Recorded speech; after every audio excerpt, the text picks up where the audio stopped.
環球大戰線深入世界最前線，全球各地的觀眾朋友，大家好，我是葉思敏。今天我們會特別來討論到的是中美晶片戰正式的失控嗎？華為喊出的要製作出的1.4奈米，並且使用的是濤定律來挑戰過去幾十年稱霸的摩爾極限摩爾定律。那麼另外一方面，我們來看到艾斯摩爾則是罕見的槓上了華府，輝達也被捲入在這一場中美科技戰的政治供應鏈拉扯。美國一方面要蓋1000億級的晶圓計劃，面對中國大陸全面開火。先來介紹今天的在場來賓，首先歡迎前資深外交官介文汲介大使。思敏好，各位朋友大家好。淡江大學財經系教授聶建中老師。思敏，各位觀眾大家好。資深媒體人彭華幹幹哥。思敏好，大家晚安。好，觀眾朋友記得幫我們的影片節目開始先按下讚，在留言區特別幫我們寫下了熱推2個字。如果希望跟我互動，歡迎觀眾朋友寫下熱推我在哪一個城市打卡收看。另外呢，如果看到熱推鍵，記得按下熱推這2個字了。今天節目我們要特別關心到的是剛剛特別提到的中美科技戰。首先先看到今天的火線話題，共是3個，我們等一下會請來賓來特別幫我們做解析。華為喊出的，接下來不用再靠西方國家的 EUV 了，也能夠衝刺在1奈米。1.4奈米，並且拋出了濤定律，這個是什麼？等一下會請專家來特別幫我們做解讀。這個定律可以挑戰摩爾定律，這是一個技術上的大突破，也會準備改寫全球半導體遊戲的規則嗎？第二件事情是回顧一下，華為在過去6年一共是量產了381款的晶片。黃仁勳自己坦言了，大陸的 AI 市場已經逐漸的。在美國方面，對大陸市場逐漸失守了。艾斯摩爾也罕見的，因為了這個美國對中的限制而槓上了華府，反對出口管制。全球晶片的供應鏈現在已經升級為一個政治問題嗎？在中國大陸快速的衝刺之下，艾斯摩爾、輝達霸權還能夠穩得住嗎？這是第2個問題。最後，今天也會來關心到的是，美國請全國之力要來拼半導體產業嗎？一方面推的這個法案要圍堵大陸的晶片，要求盟友一起圍堵中國。到馬斯克他宣布要蓋這個超級晶圓廠帝國，這一場科技之戰背後搶奪的是 AI 霸權，也或是美元或人民幣霸權嗎？今天就這些議題，我們都會一起來做關心。趕快要來關心到的是大陸的科技戰，這一回真的會改寫規則的一個新的突破新階段了。最新消息，華為正式的拋出了全新的半導體理論濤定律，透過邏輯折疊的技術是可以不依賴 EUV 極紫外光機的曝光機的。最快他說2031年就可以做到量產1.4奈米的晶片了。一旦成真，等於是公然挑戰了過去數十年來稱霸的摩爾定律。我們趕快來看到華為過去的成績，這6年來量產了包括了381款的晶片，今年秋天還會再推出它的新一代麒麟手機晶片，號稱透過這一種邏輯折疊的技術，可以搭配晶片大幅提升 AI 的運算以及它的能源效率。所以節目一開始，我們要趕快請聶老師來帶我們關心到的華為拋出了這個濤定律，而且不用到 EUV 就可以把晶片持續推進到1.4奈米。這是什麼樣的一個神奇的技術？真的可能做到嗎？摩爾定律現在被說已經逼近到了物理的極限，難道未來是在靠先進製程，還是另外一場全新的架構革命？那聶老師怎麼看？好，其實我這裡要科普一下，還好我有一些工學院的背景，而且我一直在教數量方法。有一個字，希臘字非常之重要，我相信我不科普，很多人還搞不清楚什麼叫做濤。我不知道2位知不知道，因為我是工學背景的，知道嗎？知道嗎？你們可能都不知道。濤就是這個字，濤是什麼東西？希臘字就是 T 的希臘字，T 是什麼？就是時間 time。好，這樣你就知道了。所以我跟大家報告一下，非常清楚，濤定律就是維持它另外一種可以超前的這個速度，也就是這個效能更超前，它是用時間的壓縮，而不是過去用把一個同樣的一个單位中，比如晶片或叫基體電路，把以前的電晶體啊，把它壓縮，一直壓小，那小到你根本看不到。什麼叫奈米技術？越小，同一個單位裡面放越多的這個電晶體在裡面，它走越多的電路，你可以在越小地方做到越超強的能量，不是這樣嗎？就做小，大家知道哈。那小到很小的時候，你就必須靠一個東西。我跟你講，你顯微鏡是不是可以才能看到很小的東西？你就必須靠那個所謂的極光機啊、EUV 啊，這個所有的這個艾斯摩爾荷蘭就專門做這一塊，讓你很小的東西可以光照進去呢，真的照那個藍圖，你才可以把電路照過去。那小到不行，再小再壓縮，你就會發現就會超過我們後來在前幾年講的叫摩爾定律達到了極限。那我先回顧一下，我們基本的科普一下，什麼叫摩爾定律？摩爾定律呢，是當時不可一世的一家非常厲害的記憶電路公司，叫 Intel。在我那個美國讀書的年代，所有的電腦，我們不管當時的 Clone 啊，從那個 PC， 我們從286、386到486，當時記憶體只有256K 到1 MB、2 MB。我在美國開過電腦公司啊，先報告一下。也就在那個年代，我們所看到CPU加上去就叫 INT 了5個字 Intel。不可一世的當 CEO 叫做 Gordon Moore。他就覺得他們太厲害了，我跟你是，他認為我們可以在18個月到24個月，也就是2年之內，讓我們所有的一樣的東西，我們越來越壓縮，技術越來越好，讓你越來越小，越來越好。你看到一樣的東西，我可以做到越高效了，越高效，越來越厲害。每2年加速2倍的含量在裡面，越來越什麼東西小。那但是大家要知道，其實啊，這個我們講的我們的對岸華為，因為受到了晶片制裁，剛剛講到6年。不是麒麟的這個麒麟這個晶片不是攻擊華為手機，好像越做越棒，好像怎麼也不太輸，有沒有？當然，它還沒有辦法做到先進奈米製程。雖然我們的中國大陸它的成熟奈米製程在全球 Wavelength 已經真的掌控了全世界任何我們不管民用的大部分的這個所謂的這個我們的使用的 gadget 的商品。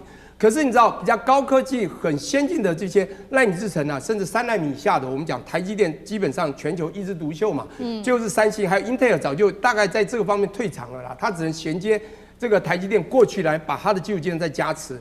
我現在重點就在那當對岸被大家知道，川普1點裡面還沒有打那麼兇，在2019、20的時候，那個拜登時候就開始對華為做產生的禁令。那大家要知道，當時在2018年是先對知道華為很厲害，先把孟晚舟抓起来，把他這個弄了30天，有沒有？我要講的這件事情是告訴大家說，美國看到華為的成長，他不讓他成長，因此對他做了非常多的壓縮。這時候呢，在華為讓他無洞可鑽的這種制裁之下，3次的清單，到了2020，那我們的對岸真的受不了，他只好用他過去曾經提過一個定律，這個定律其實他們很早就提出來了。那這個有一個人，我們必須講一下，叫做1996年入到華為進去的一個女人，叫做何庭波啦。這個人呢，跟大家講一下，她是一個董事。你不要小看這個人，他是雙碩士啊，他也沒拿到像我這樣拿博士。重點博士不重要，他是一個物理和通信的雙學位。重要是他是湖南人啊，抱歉啊，因為我也是湖南人。重要是湖南人很能做事，很有 guts， 做事就專注，就跟最近有一個機車叫張雪一樣。都是湖南人，湖南出才子啊！就毛澤東不也湖南人？好，重點來了，也就是我們這種湖南人的精神打拼。他當時做他的業務部門，就辦到業務部門 CEO 也做到最強最厲害，所以他被稱為叫華為晶片之王、晶片女神，或者叫做技術女神哦。這樣一個女孩子，你知道被他們重用。好，這時候他就不斷的推陳出新，他因此做出了一個用過去的濤的定律來說，我們用加速的方式，不需要縮小。好，那他就用行動說，在一個城市中就這麼大，你的地崎嶇不平，我們就盡量蓋道路，盡量蓋道路，越蓋越多，越塞越多，越塞多。好，這個我們基地電越來越多。可重點，他用另外一招，他說我們用折疊邏輯折疊的方式 ，logic， 你知道嗎？那種折疊的方式，要 fold 它 ，fold 什麼意思呢？就是疊加，疊加之後它可以超強。各位想想，我國中就畫了一個，我們講畫公路，畫高速公路，我就畫了天上的公路。你知道，你一旦超過了地上你還要繞路，還要碰到崎嶇地形。它是用高架模式，並直接到對岸。我要強調就是，它是用超速的方式去做，也就是不是把這個容量一直壓小，而是把時間加速，把時間變短啊，不是小而短的方式。這個東西叫 time 就是濤，希臘，所以叫濤定律。有人當時把它定成叫何庭波嘛，何氏定律 ，Hurst law，no， 它叫濤 law。好 ，anyway， 這是現在華為要做的。那因此呢，這時候它只做速度的加快就是縮短，而不是縮小。你覺得還需要 EUV 嗎？對。所以荷蘭會擔心啊。那當然，它現在要做1奈米，不是說它可以做到這麼小到1.4奈米，那是一個大小的概念。他說它的效能可以達到1.4奈米這樣的一個邏輯折疊，讓它可以做到即便先進製程，就我們講1.4奈米好，2奈米，甚至將來到1奈米好，所做到的東西，華為用這種邏輯哲學方式，一樣滔定律可以做得到。好，所以我們看到華為最新宣布的這個新突破滔定律，這個消息一出來，真的是坐實了現在艾斯摩爾跟輝達可以說他們的噩夢，因為他們先前就已經預言說中國大陸很可能會超車，現在等於是坐實這個噩夢即將要成真了嗎？我們來看到，所以呢，這2家公司企業的大佬趕快站出來喊話。首先是艾斯摩爾的執行長福克罕見發了一個重話，他說持續對大陸市場的出口限制只會加速中國的自主研發，而且他也用沙漠求生來比喻中國大陸現在在自主研發的這一條路上面，他說他可以在逆境中自給自足哦。對於艾斯摩爾來說，他說現在此刻就是存亡的問題了，並且他也從這當中看到了具體的數字，中國大陸艾斯摩爾在中國大陸的營收佔比會從去年的33%，在今年會暴跌到20%，所以荷蘭政府已經正式的向華府表達了不滿。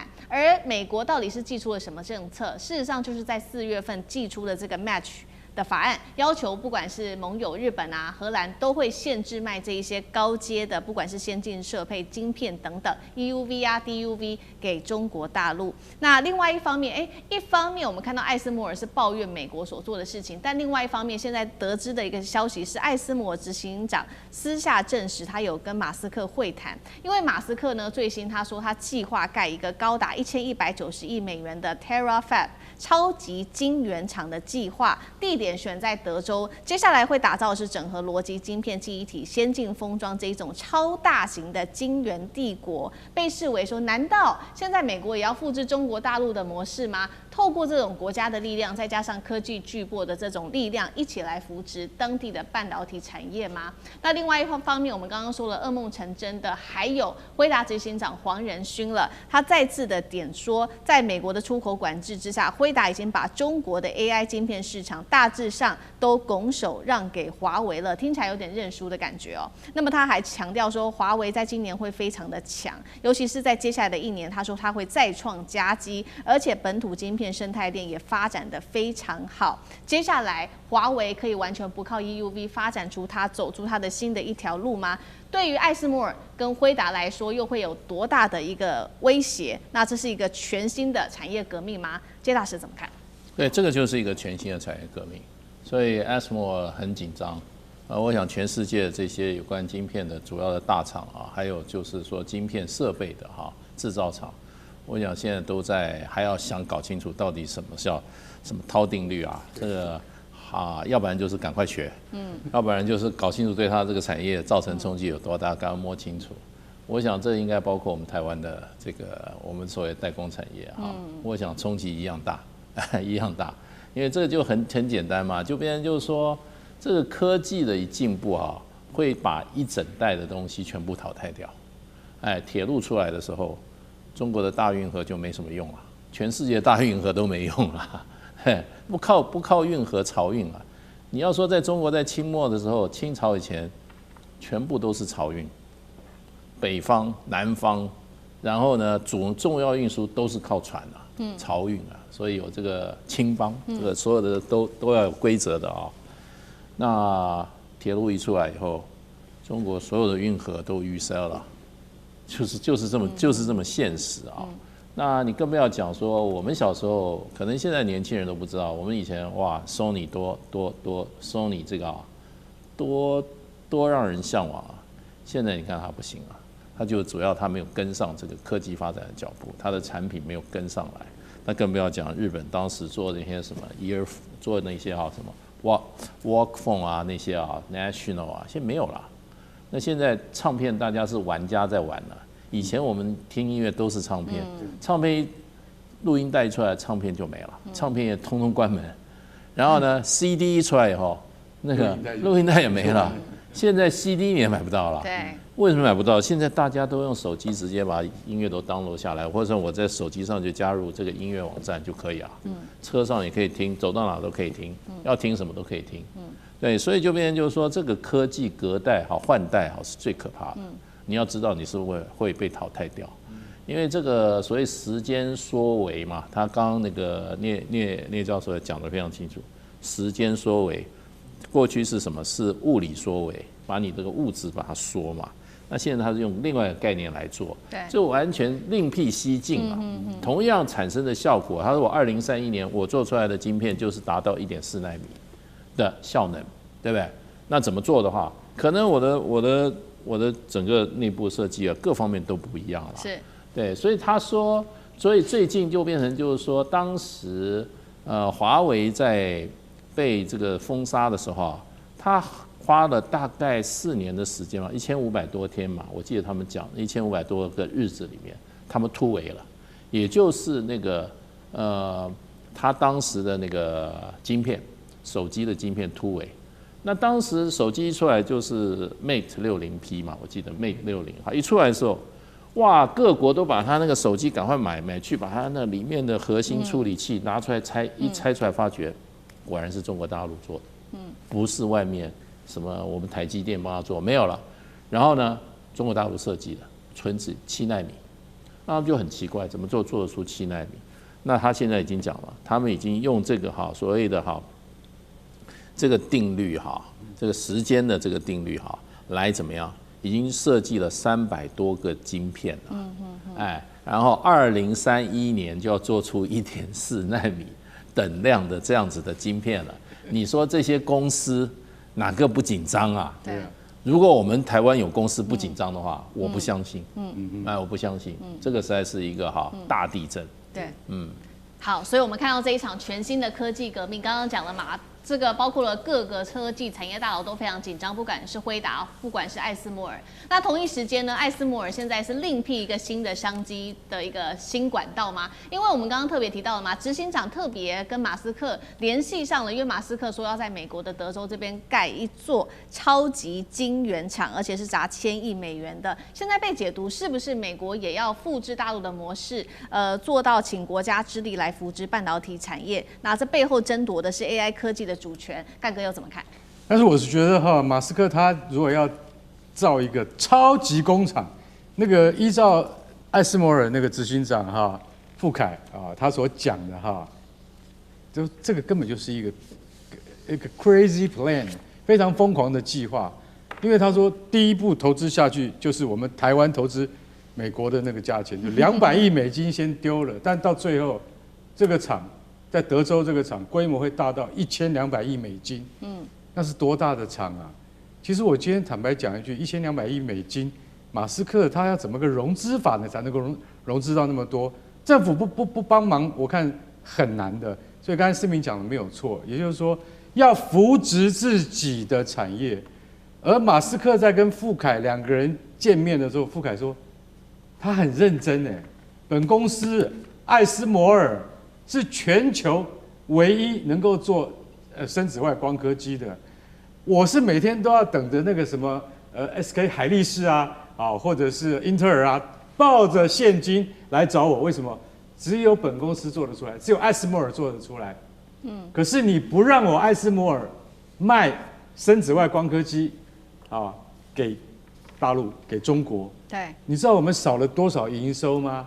其實我今天坦白講一句，他講的不是我講的，他坦白講一句，他說雖然艾斯摩爾很賺錢，但是在銀根上面，老實講一句，每一家像這樣子的半導體像這樣子的公司他們都是在跟時間在賽跑的，真的一定是這樣子。輝達也一樣所以我一旦失去了這個市場會怎麼樣？大家就曉得了嘛。然後馬斯克跟他談的時候，馬斯克非常緊張，非常認真跟他談這個事情。他說：“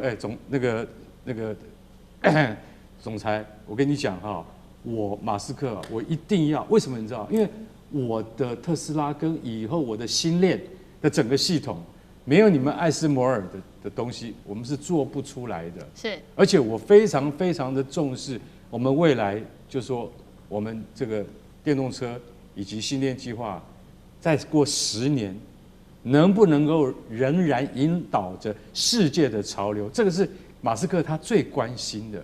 所以在這種情況底下，他說：我跟你講，這個封裝廠是從生產到測試到封裝一體成型。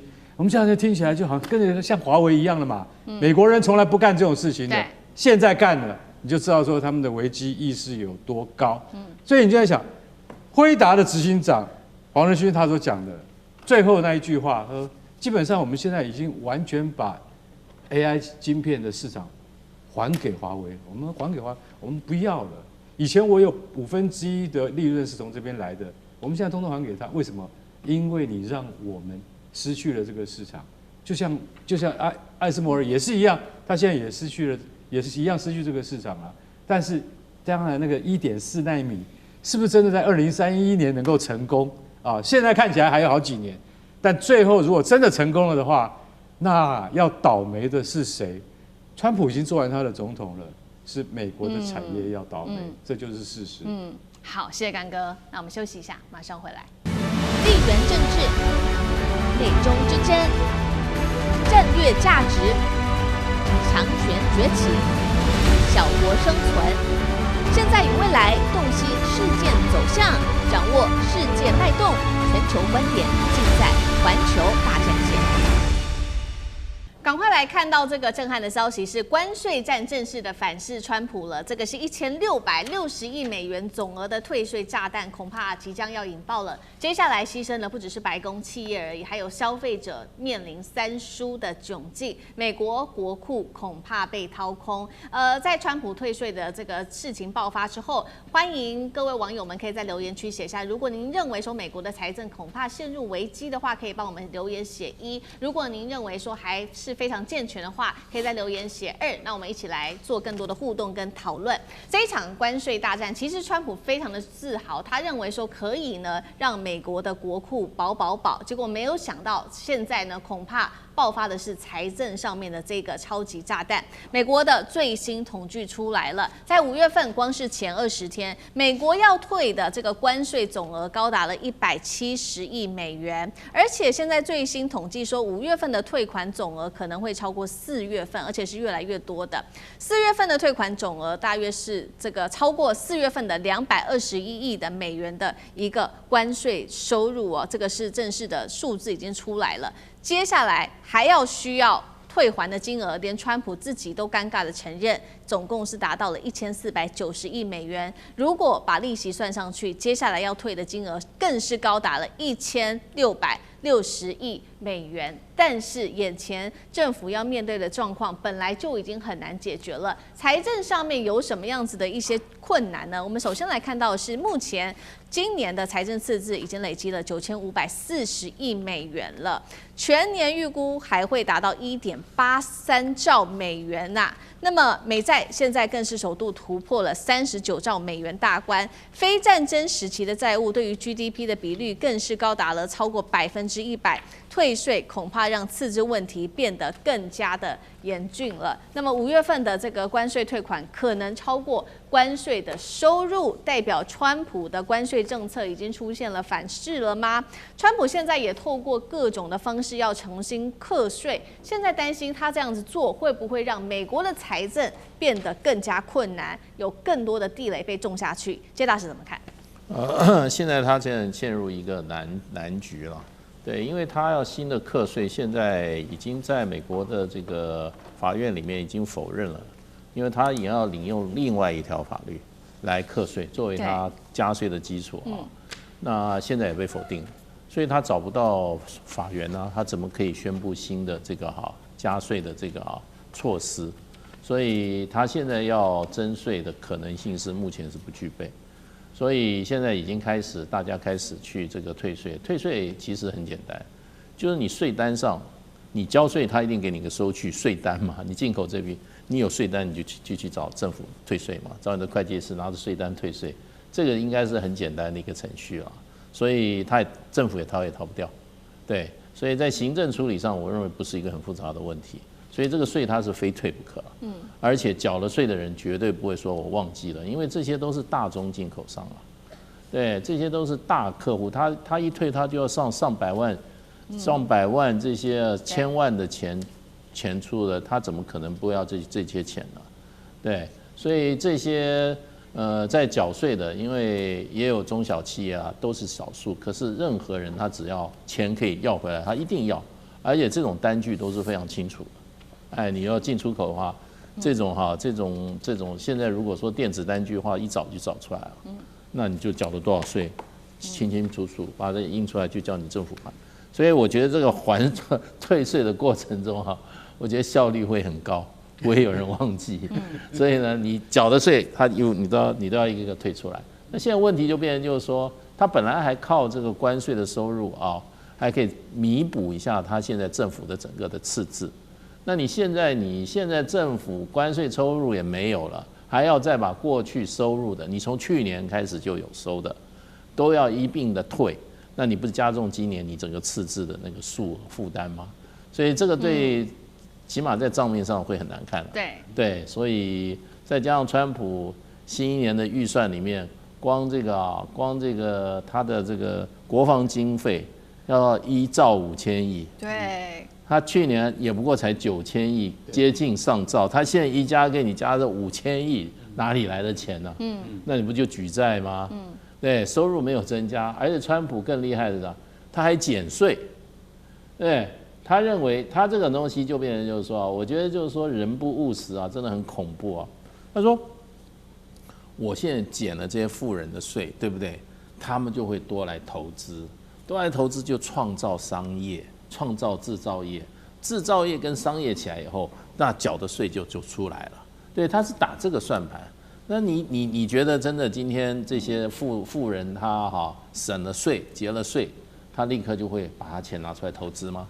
他立刻就會把他錢拿去建一個新工廠嗎？可能沒有這樣子直接吧。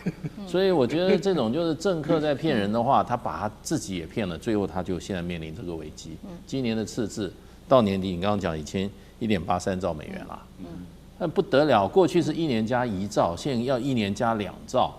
那美國這個經濟不但吃不消，然後美國的通膨怎麼辦？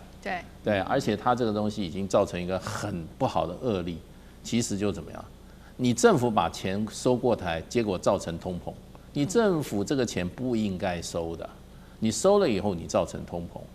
那你現在又要還這個光這個過程浪費的浪費的這些資源就會增加通膨了。所以。都是自己搞出來的毛病，所以本來天下本无事，就是庸人自擾之，這是最典型的例子。好。現在關稅戰已經可以看出已經正式的反噬了，那麼現在退稅也造成美國的赤字問題變得更加的嚴重。那當然了，退稅企業當然很開心拿到了這個退還的稅，但是美國消費者說只還給企業。那當初呢，在實施關稅戰的時候多出來的成本是美國消費者我們要自己去承擔。現在這個錢給了企業，但是我們消費者沒有拿到任何1毛錢啊。於是呢，最新美國政府憤而向這些企業提起集體的訴訟，包括有FedEx、Costco、UPS、Amazon， 一共是17家的企業。現在是說這一場退稅風暴是不是讓白宮、讓企業、消費者都是三輸？幹哥怎麼看？所以當時進口商很苦嘛，對不對？可是商人沒有祖國的，怎麼可能我來吸收？當然是轉給你們消費者啊。所以剛才大使說的，天下本无事啊，庸人自擾之啊，這你自己找事。川普自己找事情來幹啊，對不對？因為他當時要美國再次偉大，為了 MAGA， 他什麼事他都幹得出來，所以加重徵收加拿大、墨西哥等等國家，台灣25%到40%，通通都敢收啊，對大陸更嚴峻，對。現在結果完蛋了 ，IEEPA 一出來，大家知道什麼？叫做國際經濟緊急權利法案，植基於1977年的時候，那個時候。就是說，讓政府美國總統可以在緊急的情況下實行像課徵關稅這樣子的法案。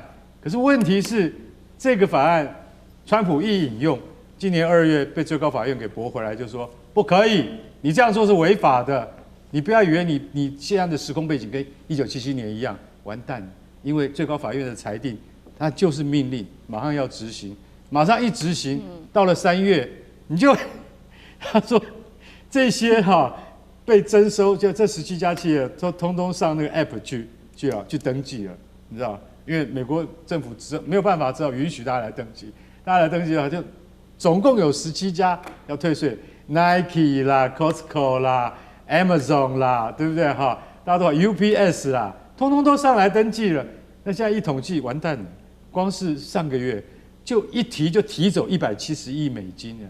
他說這樣子總共要提到年底的話，要1400多億美金，再加上利息是1660億美金，還有沒有更多的錢不知道。你現在所能看到17家集體訴訟，你知道為什麼嗎？因為消費者也對這十幾家企業提起訴訟，一定的，因為消費者他說我們都多付了嘛，對，那我們多付了，可是你們是來自於政府的壓力而轉嫁到我們消費者身上，消費者也有保護的集團跟協會，也同時做出了對於聯邦政府的訴訟，所以現在我跟你講，就是說它是一環扣一環的，結果你知道亞馬遜跟那個沃爾瑪啊，最大的零售業者沃爾瑪就說，馬上就講，我跟你講哦，我們一收到，我們90天之內可以收到退款，收到來自政府的加征關稅的退款，我們馬上會用在降低商品的價錢上面，用以回饋消費者。也就是說，思敏啊，你到我們這個超市來買2磅的牛肉，本來是2500塊這個台幣，对不對？那現在你再來買2磅牛肉，就變成只有2000塊了。問題要直擊於你再來消費啊。對，你不去消費怎麼辦呢？像剛剛大使講的，如果他再不來的話，那我就是被你白賺的，我消費者就是損失了。損失怎麼辦呢？那就打死沒有退的，怎麼樣？就是我賺了嘛，被了政府跟零售業者跟商家賺去了，這可以這樣嗎？所以今天最大的輸家，倒霉的還是美國的人民。這種事情在美國的這個就是說實際的市場生態上面已經屢見不鮮。对，好，所以我們可以看到，美國消費者成為最大的受害者，尤其呢，他現在眼前還要面對的，其實還有2大最困難的問題。第一個就是通膨的升溫，而且是持續的在繼續上升。第二件事情是美債的壓力，這會影響到非常多的事情哦，包括接下來的借貸啊，還有這個融資啊、股市等等。我們先來看一下細節，通膨率的部分，密西根大學做了5月份調查顯示，1年期的通膨預期升到4.8%，長期通膨率也不斷的上升。再來，我們看到債券的部分哦，美國30年期公債殖利率一度是突破了5%，被視為是全球金融市場的馬奇諾防線。一旦突破5%，那麼就會造成的是連鎖的危機。等一下會來看。那麼現在呢，來自專家的示警說，30年期的這個美債殖利率已經在華許接任了 Fed 的這個執行長之後呢，它的加上通膨的這個問題之下，占上了5%左右。那超過5%會有的連鎖反應，包括美債的價格會下跌，政府利息支出會增加，房貸利率提升，還有企業融資成本增加，股市當然也會下修，還有資金恐怕會撤離等等的風險。聶老師怎麼看？好，我這裡做幾個分析。剛才這個思敏講到一個專家分析，這個專家就是 BOA 啊，美國銀行，他後來在這個金融海嘯之後，他併了這個 Merrill Lynch，現在叫做美銀啊哈。Merrill Lynch 這個證券公司被 BOA 併 ，BOA 是加州成立的一個大的銀行，那很有指標作用。那麼這個它有他們的當然你知道投資策略師都很重要，而且首席的投資這個策略長啊，這個人就在前一陣子呢講到一句話，他就說。現在啊，美債啊，斤斤漲，斤斤高。那麼它在高到我講美債的殖利率啊，斤斤漲，斤斤高。那高到一定的時候啊，大概啊，所有的 capital 就是資本就會 flight 就會走了，就不敢再投了。為什麼？它就會被這個曲線，防線就被突破。它就用了一個全球金融市場會突破馬奇諾防線這樣的概念。那當然，什麼是馬奇諾防線？當然這要回歸這是戰爭時候，第1戰、2戰之中有一個當然有名的這個法國陸軍。部長啊，就是叫馬奇諾嘛，在安德烈馬奇諾所提出的，他說那時候的武器沒那麼強，我們就蓋堡壘，蓋了以後呢，我們就可以防禦來的這個子彈啊等等的。好，我們這個小時候在眷村長也看到很多的堡壘，那就是用鋼筋混凝土蓋出來的，那個叫馬奇諾防線，其實沒有什麼，只是這個馬奇諾這個人有名。好，那不管怎麼說，當武器很強的時候，你就防不住了。他說，當你這個市場已經衝擊太嚴重，當債券到了一定高度的時候，我跟你講，你防不住這些投資人，他就真的要跑，你保不住了。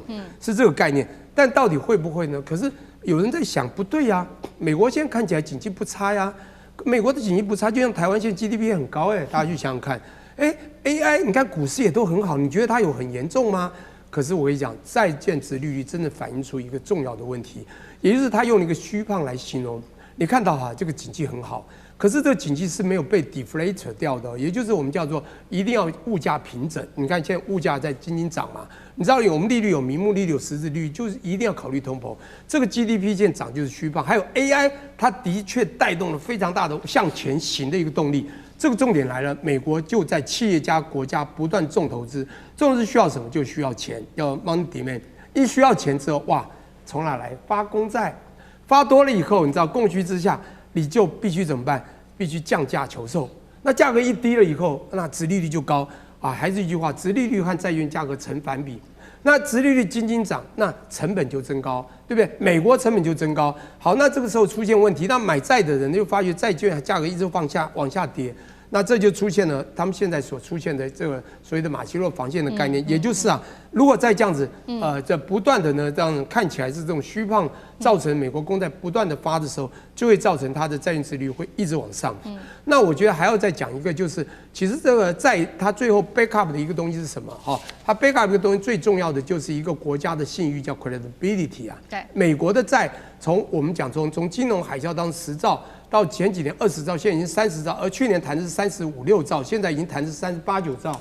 各位，今年年底可能40兆。那麼之前有另外一個重要的馬奇諾防線，大家講的，美國公債只要超過45兆，我可以講，這個國家帶發債出去沒人買了，它的信評也要降低。美國3大信評公司，不管是標普啊、這個穆迪啊，或者Fitch這個惠譽，我跟你講，都可能要繼續降評美國。那這時候當然還有其他的大敵啊，我跟你講，我們的中國大陸的對岸。到時候我跟你講，它去美元化動作越來越快，我跟你講，大家就更對美元就不抱信任。現在美國剛才這個一開始這個思敏問了一個問題，你現在到底是選這個他這是不是財政入了危機？第二個呢是說不會，對不對？我答案是入危機，但是不用擔心，重點是他一直在危機當中，美國財政一直在花錢，不是嗎？可是他有一個東西，我會說重點不在，這不是重點是什麼？即便他有危機，他一直有危機，但他有一個美元霸權啊，US dollar 和 Germany 啊，他霸權控制世界，他可以一直印鈔啊。重點家就是發現他印鈔太多了，所以他印到45兆。我跟你講，馬奇諾防線這個才是重要，馬奇諾防線這樣就出問題。現在所談的5%的馬奇諾防線是說會讓資本外逃了，會不敢投這樣的概念。好，謝謝聶老師。那我們休息一下，馬上回來。地緣政治、美中之爭、戰略價值、強權崛起、小國生存。現在與未來，洞悉事件走向，掌握世界脈動，全球觀點盡在環球大戰線。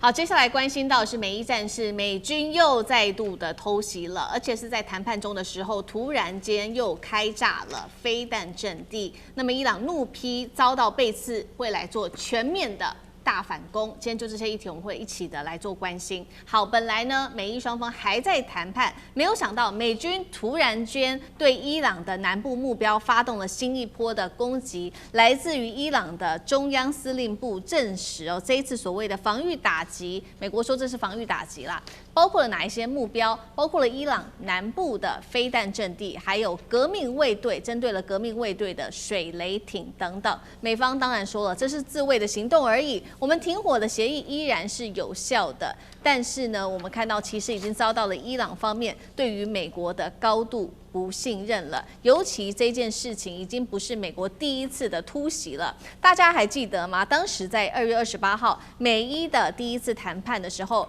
跟美國談判的人就是當時的已故最高領袖哈米尼，他就是在談判的時候遭到美國空襲而死亡的。那麼這一次，美國為什麼又再次做了一樣的事情呢？這次美伊談判的細節內容，我們也稍微看一下，包括了討論要荷姆茲海峽去解封、停火延長到60天，還有濃縮鈾的處置方法都還在談，甚至是伊朗的海外資金會不會做解凍等等。那麼針對了這個當中，我們看到濃縮鈾的問題，當然了，伊朗的總統早就已經說了，伊朗無意追求核武，那麼重新開放，他還說重新開放封鎖將近90天的國際網絡，看起來好像伊朗總統已經稍微釋出一點點的善意了。沒有想到美軍在此刻又在做空襲，等於打了伊朗的溫和派再度打了一巴掌。所以節目一開始要特別請教幹哥怎麼看了美軍這一次又再度的做了空襲，那麼革命衛隊也在這次空襲之後隨即啟動所謂的防空系統來做反制了。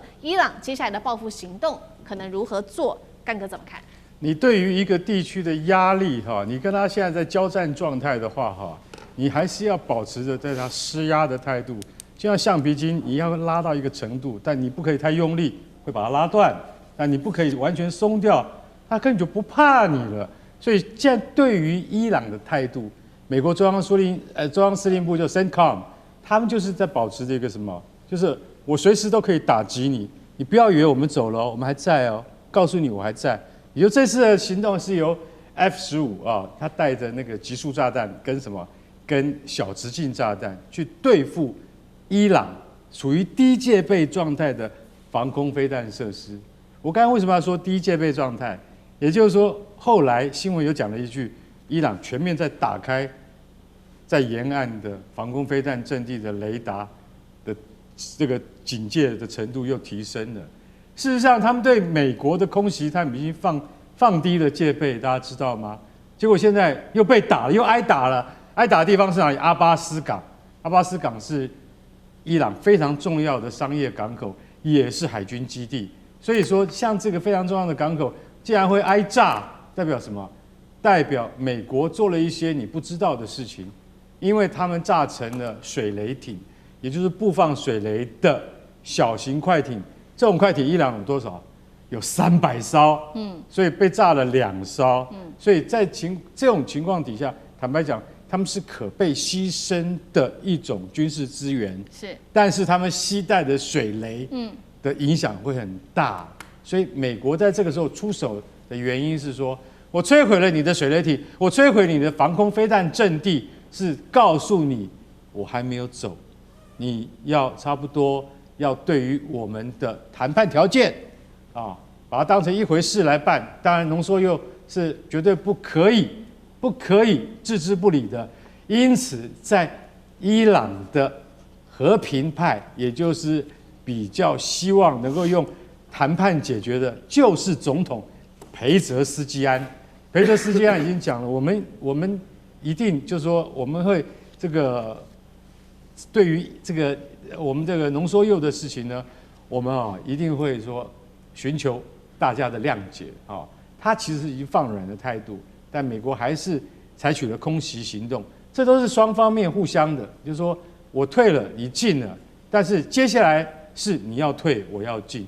我覺得這個都是外交談判、外交辭令，所以這樣的空襲行動只是一種表態，沒有太大的實質上國防的意義。倒是說，如果重新開放了荷姆茲海峽這件事情，這能夠做到的話，代表伊朗的誠意的時候，我認為川普接下來你就再也沒有什麼理由，你再打，這樣就是你的不對了。是好，但是另外一個問題就是說，美國這次的空襲行動是在他們雙方談判時間去空襲的，所以被視為說，伊朗內部已經開始檢討說，你們過去對美國這麼的溫和是不是錯了？所以現在有一個問題是說，強硬派有沒有可能崛起，去接下來去長期來去解決跟美國之間的問題？但大使怎麼看？照伊朗的一貫政策的話，他應該要報復一下，因為他是等比報復嘛，對不對？你炸我的什麼這個什麼這個水雷艇啊、飛彈陣地啊，那你應該打回去啊，那你也跟美國人講說停火照舊，可是我還是會打你這樣子。過去伊朗就這樣子啊，所以現在就要看伊朗的行動，所以伊朗不管溫和派、主戰派，我覺得現在就看他這個政府要不要採取行動，還是要不然你就退出談判桌嘛。現在不是兩邊都在桌子上談嗎？談得如火如荼，退出表示抗議，對。那還是被美國看準了，說伊朗反正已經不敢打了。我現在知道，老是叫他讓步不讓步，那我要是老大，我就動手打他2拳，看他接不接受。其實道理就這麼簡單。你不聽話，那我告訴你，我還是會修理你。這樣。那我覺得伊朗的話，如果說真正是底氣很硬哈，然後怎麼講，個性很硬的話，那他就應該要不然就是反擊，要不然就是說不談了，停火也不停了，對他看樣子他也不敢付這個代價。所以美國也是，說實話，美國這種打法的話，說實話也不像是什麼名門正派啦，尤其不像一個超級大國，挑人家的什麼飛彈陣地打2個，然後呢又打個水雷霆，對，你能造成什麼嘛？對，就是警告你，就是不耐煩嘛。对，那你就不要宣布停火啊！你這個國家沒有信用，以後誰敢跟你交往啊？你明明說停火還在，可是我可以打你。世界有這種道理嗎？对，所以我覺得現在看伊朗啦，不過我覺得當然是川普不耐啦。川普不耐，川普其實前天他已經說快要簽了，就最後簽了，結果是因為 Rubio 又出來緩頰一下，他說：“哎呀，這個還是有很多問題沒解決啊，尤其核武的問題還沒解決。”所以川普急了他就會幹這種事。不過我覺得一個國家啊，公然不守信用啊。長久它會付出代價。對，所以在這個美伊停火期間，美國已經答應說，現在做和談，但是又打別人，現在是說是否影響到其他的國家對於美國的信任度呢？那已經不信任了，美國此時又在推出說主打要做的這個叫做亞伯拉罕協議2.0，希望能擴大中東國家跟以色列的關係變得更好，能夠更正常，而且還暗示說，甚至伊朗未來也可能被納入在這個協議裡面。但是我們來看到現實是，其他國家也不甩美國。首先是巴基斯坦直接就拒絕了加入這個協議，第二個國家是沙烏地阿拉伯，他說呢，除非巴勒斯坦建國，否則一切都免談。許多國家現在看起來已經失去了对美國跟以色列的信任度了嗎？這時候川普還想推動跟這些中東國家跟以色列好好的相處，真的有可能嗎？聶老師怎麼看 ？OK， 我這樣看起來，這個穆斯林國家這些伊斯蘭教的這些教國哈，他們就算一個 group 是一個盟國的一種概念哈。就剛剛講到巴勒斯坦要讓他們建國等等的。而且呢，當然這個為什麼談亞伯拉罕呢？因為亞伯拉罕當然我不是純粹的基督教徒，但多少了解，亞伯拉罕他是一個緣由，也就是他們有2種宗教是共同信仰的這個起源，那就是亞伯拉罕。所以呢，這個可以把這個所謂的有點不太一樣，又有點感覺一樣的這個共同起源的拉在一起，就成為一家親這樣的感覺。這川普呢，當時在1.0版呢，所以是亞伯拉罕1.0版。8月13號15號這個13號那天所提出來的，8月上提出來之後呢，當時是一個聲明，當時阿聯酋嘛，以色列啊，當然阿聯酋是這個可能伊斯蘭教，那以色列它是猶太教，就說這樣還是一樣嘛，我們就用亞伯拉罕是有一樣共同起源，我們來一起吧。那當然這個傳一點見證，好，我們就來聲明，隔個月啊9月15號就簽署，又加了巴林啊，就是海軍基地那個巴林。好，這4個國家接觸，這是1.0版。現在2.0版，川普認為這樣的做法不錯啊，其他這個伊斯蘭國家也可以一起來，我們就亞伯拉罕協議2.0版，大家覺得怎麼樣？可是你知道，現在他們這個裡面，你看基督教裡面也有分很多派系啊，他們不管你亞伯拉罕不亞伯拉罕，他們裡面的確還是有非常多，甚至有這種戰爭的隱憂，甚至這個國仇家恨都還是存在的。因此你要談出來，的確有點困難。當然就講到，甚至還算大國的巴基斯坦這些人也就跟着反對了。好，那這個我覺得是不太可行。我現在想講回來另外一塊啊，剛提到一個美國真的是不可信。其實這個和談的東西啊，我把它分析這樣說，就是說伊朗這個地方呢，說不好聽，它是不能讓，他讓的話必死。他們在鋼索上啊，讓的話一下來，我跟你講，美國就把你打死。那我先拉回去講，其實亞伯拉罕2.0版，也就是川普在那邊一直沾自己說，我們一家人一家人。但是你重點是，你是尊重別人、重視別人所談的，還是你是要指揮別人，要命令別人所談的這個收編對方，這個是有差異的，你知道嗎？你是收編對方，你要怎麼做？而你知道，伊朗對就是剛才我們大家講，伊朗對美國是沒有辦法信任吶。他不斷的提同樣的話，而且到處把這樣的聲音告訴歐洲的盟友啊，說得非常清楚。實際上，歐洲盟友是屬於美國盟友，但是他必須告訴歐洲人，美國一直不守信，出爾反爾。而川普講太多次，我們答應的東西從來不符實。我們今天簽了以後，他還可以反對，還可以反悔啊。這個人就國際法都不遵守的，你覺得我們跟他簽，我們敢相信他嗎？當然，主戰派一定是這樣想。溫和派的人，我就會想到我們以前中國歷史的一個近在史一個人叫汪精衛嘛，他覺得日本人可信啊，跟日本人好一點，大概就中國人就不會死了，大概就可以被救活了。這也不對呀，因為日本人就是要你滅國一樣，就是要把你這個中國人拿掉。請問一下，你要跟他談嗎？這就是他們談不攏的原因，他們完全不一樣。今天講不好聽，美國要的東西4個東西，他現在必須讓，因為美國打不起。從美國角度，他是不能不讓。講不好，他不讓必慘。美國是贏的，表面是面子是絕對是贏的。但是它不是，它是底子裡會是輸，因為它的消耗戰很可怕。它打到你知道，愛國者飛彈都被打掉一半，庫存2000多變1000多，還有它未來的後勤力是不夠。更重要，它要應對它未來在整個國際新治理的大格局上，還有另外一隻龍的威力是有多大？它現在這個能量被打掉以後，它如何去應對它的未來？它耗不起。我跟你講，他不能不讓，他必須讓。因此，原來川普要的要10分，要全完勝的。我跟你講，他已經其實委屈用到8分7分了。是，你知道伊朗哈，他原來只說我只能給你1、2，可伊朗講吧也退了一點3、4，他們還沒有完全拉近。所以最近一直在談說他們要簽了，川普說哦已經沒問題了，在2天就簽了，而且好像已經簽到95%了。我跟你講，簽剩1%，最後還是會出問題。而且伊朗一直認為，好，都答應你，答應我了，要永遠保護我的國家，要大家國際間保證你不再打我哦，你要真的解冻我的資產哦，哪一天一簽下去，不行，資產還是有問題，又封鎖，伊朗怎麼辦？所以這個問題是伊朗根本沒有辦法簽的主要原因。好，謝謝聶老師，那我們休息一下，馬上回來。地緣政治、美中之爭、戰略價值、強權崛起、小國生存。現在與未來，洞悉事件走向，掌握世界脈動，全球觀點盡在環球大戰線。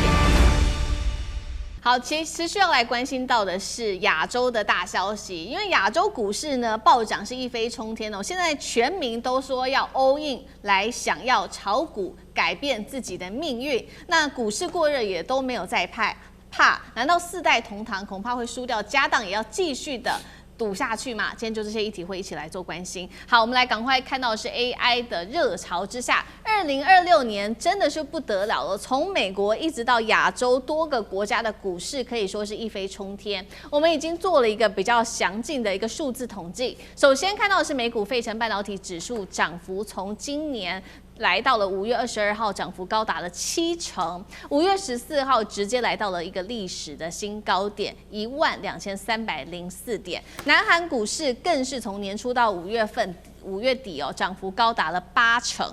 台北股市漲幅高達了42%，日經指數也是不得了，2026年以來漲幅大約是達到了21%。台日韓股市炒翻天，現在說全民瘋炒股啊，買車買房，還有人說要辭掉工作來一起做炒股。所以今天節目一開始要特別請教3位來賓怎麼看了，就是大家有沒有賺到錢，一定都有，這個就不用舉圈叉。那還敢繼續的進場股市嗎？我們1、2、3比一下，1、2、3，好，就大使是圈，我是圈，好，所以只有幹哥覺得不敢。那聶老師先幫我們說一下為什麼還可以 ？OK， 我跟各位報告一下哈，其實這種經驗我們漲到這種歲數有好幾次了。其實大陸的陸股在2006、07也發生過這樣的情況。如果大家這個文章還在，可以上網去搜尋，我以前寫過不少跟這個陸股基金漲的文章。那當然後來漲到了這個6124點，後來就往下跌。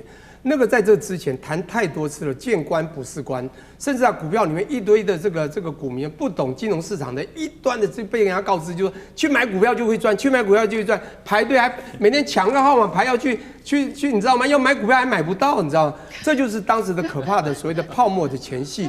可是你要知道，談這個東西是談了1年多之後才真正泡沫。後來一直到了隔年2007年4、5月的時候，那我有寫文章，所有的大師啊，李嘉誠啊、巴菲特全部說大陸一定要泡沫了，結果到10月才泡沫，又隔了半年。當然，我現在講的是說，半年你看長看短，假設真的半年後會泡沫，你敢不敢買？當然還是要買啊，表示半年後泡沫這4、5個月你還不是大賺嗎？我跟各位報告一下，因為我的分析啊，因為我們講擇時，這是一個非常不一樣的時代。AI 的世界真的改變了這個我們全球的所有人未來的想象，也就是我們懂 AI 就有未來。講不好聽 ，AI 的確變了，這就是現在不同的時機。我們在教股票投資學，就是擇時和擇股，就這麼簡單。這個 timing 沒有問題，重點在你要不要做好擇股的動作。請問你還是去買傳產嗎？還去買房子？還去買其他的嗎？我沒有叫你不要買啊，我覺得行出狀元啊，我也不能喊喊動別的這個產業。但是只要你跟可能漲到趨勢的這個穩健的這個趨勢，我跟你講很重要，擇股。所以呢，剛剛問說，是不是大家都賺到？我的確有賺到，跟各位報告一下。我在1、2月就非常清楚看到，有一個神人叫 Elon Musk， 這個外星人就說了 SpaceX 去併 XAI， 請問低軌衛星會不會漲？當然漲啊！那前陣子漲到頂了以後，又開始慢緩了以後，各位去看一下低軌衛星，因為他又講到6月10號已經預期要 IPO 了，是不是又大漲？各位都漲停嘛？這就是你要擇股，而不是亂買，這是一個重點。好，那麼我現在再分析一下一個時間的長短。短中長期總會泡沫的一天來到，不要，我不是說股市永遠增，不可能。各位，我們台灣只漲40%幾，各位看到南韓是我們的2倍啊，更可怕，對不对？那他們是不是更要跌了？當然，有一種是資金行情，有可能報道一定會跌下，但是以 AI 的趨勢跟各位講 ，AI 的浪潮，我比照大康，1990、91開始有這個 image 之後，開始到93到97是最旺的那5年。到98開始，很多的公司開始產生瓶頸，創投不敢亂投。到了2000年才開始真的呈現了泡沫。各位，請問一下，現在 AI 你覺得真的有泡沫嗎？有人說了，我覺得沒有。第一個，我覺得最少有3個原因。第一個原因，我覺得它還在持續創新，你不覺得嗎？還是在持續創新，而且它還在不斷的突破。它不是新東西出來，一樣的東西還不斷的向前行。各位跟你講一下，我們現在只怕說電力不夠了。現在連小孩子剛生，連我小孩子很小，每天都在用 Siri 亂問東西。那問的東西每一次回答都要有後面的算力，那就是電在後面支靠的算力。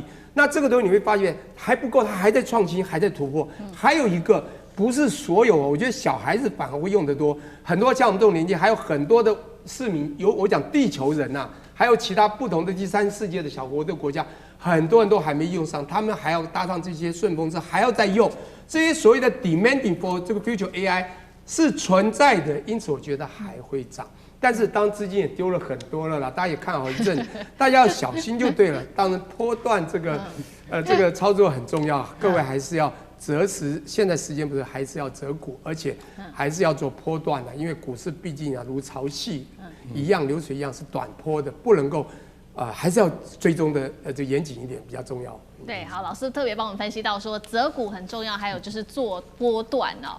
因為現在已經在一個比較相對的高點。那另外一方面，我們剛剛說嘛，亞洲國家特別瘋炒股，所以呢就會有不同的名稱出來針對這些散戶。台灣呢叫做菜籃族，大陸叫做韭菜，日本叫渡邊太太，南韓叫螞蟻。螞蟻還有分哦，就是說它是量小，但是集結起來的話，這資金呢就非常的大。那螞蟻還分了西學螞蟻跟東學螞蟻。東學螞蟻的民眾呢，他們主要是買韓國股市；西學螞蟻呢，專攻美股跟加密貨幣。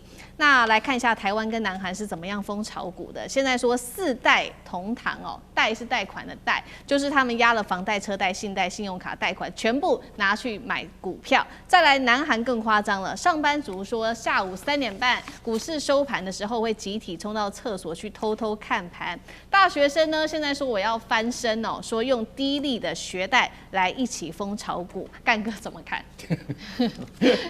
好，那我覺得是唱空的啦啊，我是絕對是看空的啊。為什麼呢？因為以我的成長歷程的話，我不像聶老師這麼經驗豐富，你知道。那我說一句實在話，如果你已經動用到了房貸、車貸、信貸，再加上信用卡貸款，變成了4代同堂的話，你連根都沒有，你連你基本盤都沒有。這樣的人用這樣的方式炒股，當他有一天摔跤的時候，他會死無葬身之地。我話講得很重。對，他講的就是河南當時鬱金香的故事。你一定要量力而為。剛才老師講說擇股很重要，也就是說你必須要投入時間跟精神，而不是說，哎呀我不幹了，我把工作辭了，我不要看我慣老闆的臉，我回家去，我每天炒股，這樣就能活命。那是不可能的。為什麼你知道嗎？我來跟你講，發生在30多年前的故事。1989年的時候，台灣的股市大概只有大概4、5千點，然後呢，它突然一夜之間就開始往上衝了，衝到還不到年底的時候，上萬點了。上萬點的時候，大家全部都瘋了。我可以告訴各位，台灣在1988年那個時候啊，景氣正好，那時候是漢城奧運的時候。我還記得那時候，全部大家都覺得說，股市看好，大家都投到股市裡面去。那個榮景沒有半年，老實講的，半年之內，我跟你講，不要也沒有任何原因，那是主力撤退了吧？半年之後，到1990年，突然有一天一覺醒來，很多大戶就幹嘛？就再也爬不起來了。為什麼？股市從1個月裡面從12000點跌到2400點，這是我經歷過的實況。後面以後還有2008金融海嘯，改天再講給各位觀眾聽我的親身經歷。一夜之間跌掉這麼多，多少人家的身家性命就這樣玩完了。蘇姿豐最近講了一句話 ：AI 的浪潮現在才打到棒球比賽的第3局，離第9局還遠得很。問題是第3局打到第9局要多少時間？他可能3年5年都還沒有打到第9局啊，他可能3個月他就打到第9局了。端看 AI 什麼時候泡沫化 ，AI 会不會泡沫化？這個產業會不會泡沫化？這個問題，這個命題太大，不是用幾個專家學者就可以解釋的。但是我可以告訴各位，身為投資人，你今天可以打空手道嗎？絕對不可能的。你一定要台灣人有一句話啊，台灣人有一句話，要照起功來走啊，叫起鋼來行。如果你今天沒有，就是說我們不能把所有的東西放在一個籃子裡面。你可以去投資股票，但是你也要有存款，你也要保持一部分的什麼？一部分的对於你所信任的投資，而不是說全部都放在股票市場裡面，拿着房子去賭，那是最笨的，好不好？我一生之中完全就是說信賴的只有房地產，而事實證明，我今年60多歲了，投資房地產是成功的。好，那大使又怎麼看呢？我覺得就是說，你如果全民炒股的話，就好像全職炒股的話，我覺得這樣不要做。你如果正當職業，還是做正當職業啦。而且你要去股票市場投資的話，第一個你要做功課，不要道聽途說；第二個呢，千萬不要借錢去做。對，我在股票市場真的也是，損失慘重啊。可是呢，我照樣屹立不搖。這次沒看到，因為本業非常的好。因為我有本業，我不會去全職。第二個，我從來不借錢去做股票。對，所以現在搞了那麼多年來打平而已。有賺的時候，也有賠的時候。可是我從來不會動搖國本，不要把自己的這個本給壞掉了。那股票都是這樣，這是有些時候是不可預測的。崩盤的時候，那你就知道有多慘。本人經歷過3次崩盤，不過目前都還屹立不搖。那我從來不借錢做股票。輸的話就等嘛，對不对？股票還是會回來的。然後呢，有的時候賺的話，也算蠻高興的。賠的時候不要懷憂喪志，這樣就好了。不要把一切都賭進去，那是太危險了。其實那個大使所講的就是說，當你在跌的時候，你要能夠承受得了。可是現在年輕的族群裡面，他去玩 ETF， 他去玩什麼？他績優股，他是一股腦就下去了。但是他們也要選時間，要退場。我跟報告，其實真正厲害的年輕人非常之多。我必須說明一下，各位現在還沒有到泡沫，但是什麼時候到泡沫？當我們的7、8家獨角獸有一家出現了投資的不合理投資，它已經不合理，出現狀況開始收手的時候，這可能就是泡沫的情況。